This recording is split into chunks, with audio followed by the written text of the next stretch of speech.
Welcome back to our PFAS Basics series. Per and polyfluoroalkyl substances, or PFAS, are a growing public and environmental health concern. Sometimes PFAS chemicals are called forever chemicals in the news. One way that you and your family can be exposed to PFAS chemicals is through consumer products. In this video, we'll cover the steps that Washington State has already taken or made progress on to ban PFAS in everyday products that you may use or buy. In the next two videos, we will help you identify which items in your home are most likely to contain PFAS chemicals, as well as actions you can take to lower your exposure, and what to look for when replacing these items. This video is up to date as of June 2024.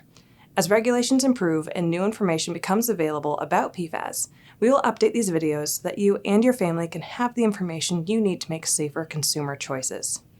If you are just joining us and want to learn more about what PFAS chemicals are and why we are concerned, check out videos 1 and 2 titled PFAS Basics 1, What are PFAS? And PFAS Basics 2, Why are PFAS a health concern? In the PFAS Basics playlist on our YouTube channel. As a refresher from our first video, PFAS chemicals have been used in a wide variety of products. This is because PFAS chemicals are water resistant, oil resistant, grease resistant, stain resistant, and provide smoothness and texture in cosmetics. While some PFAS chemicals, like perfluorooctanoic acid or PFOA, PFOA, and perfluorooctane sulfonic acid or PFOS, PFOS, have been phased out of production in the US due to health concerns, others are still used in products today. PFAS chemicals are, or have previously been used in textiles, like carpets and rugs, non-stick cookware, sprays and treatments that provide stain and water resistance, personal care products like cosmetics, cleaning products, clothing including outdoor apparel and gear, and products that create slip and slide, such as ski waxes and boat waxes. Some products that contain PFAS have already been banned in Washington State, including food contact paper and packaging, like pizza boxes, food wrappers and liners, French fry cartons, and clamshell containers, and cosmetics and personal care products, like shampoo, moisturizers, cleansers, waterproof makeup, and nail polish. To better understand our state's response to PFAS in consumer products, let's look at how we got to where we are now in the PFAS story. While the story of PFAS manufacturing started in the 1940s, PFAS first started being added to consumer products in the 1950s. Then, in the 1970s, company scientists learned that two of the first and most commonly used PFAS chemicals, PFOA and PFOS, were toxic. However, it wasn't until the early 2000s that the broader scientific community first learned about the potential impacts of PFAS chemicals. During the early 2000s, awareness of the health impacts of PFAS chemicals started to spread in the public health community, leading us to develop testing methods and start testing for them in the environment. Companies also began a voluntary phase-out of PFOS from 2000 to 2001. PFOS was fully phased out of production and use in 2002. From 2006 to 2015, the US EPA ran the voluntary PFOA Stewardship Program. The program's main goal was to help companies reduce PFOA levels in their emissions and products, with the goal to completely eliminate it by 2015.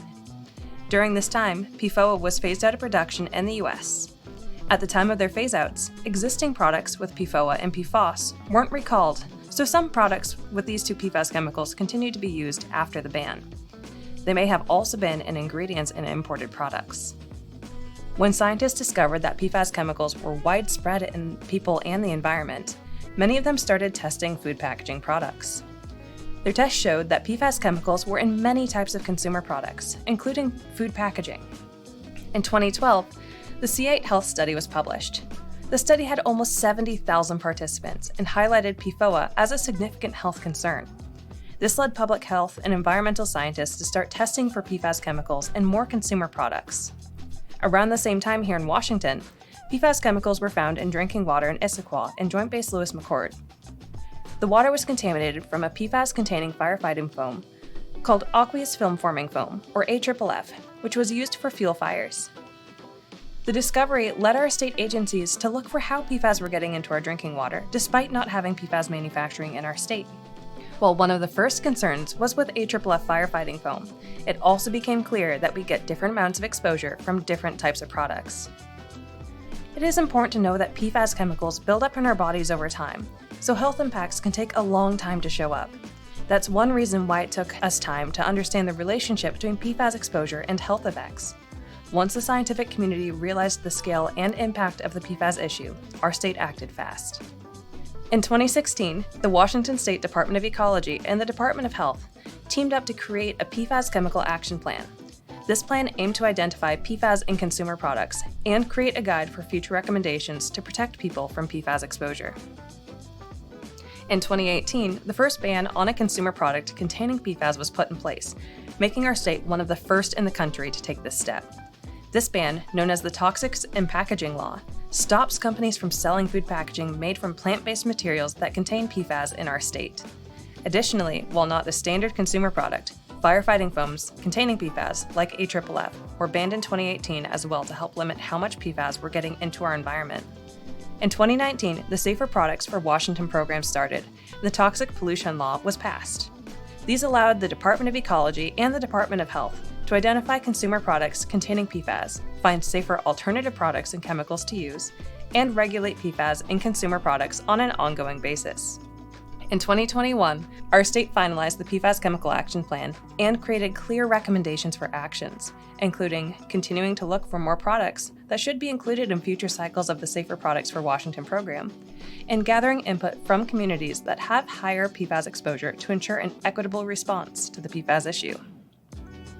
In 2023, Washington State passed the Toxic-Free Cosmetics Act.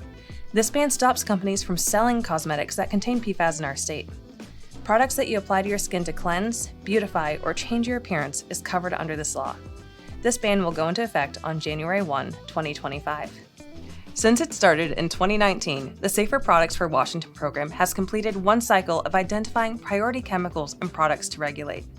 As a result of the first cycle, bans were initiated in 2023 to restrict the use of PFAS in carpets and rugs, indoor leather and textile furnishings like couches, chairs, bedding, cushions and pillows, curtains, and towels, and sprays and treatments that provide stain and water resistance that you can apply to your items after purchasing.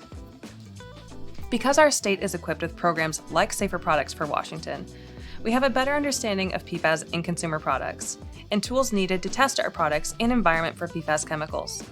We can improve regulations and continue to find ways to make sure the products you and your family use are safer and healthier. As of June 2024, 2 cycles of Safer Products for Washington are currently in progress. More bans on unsafe chemicals and products, including PFAS, continue to be put in place.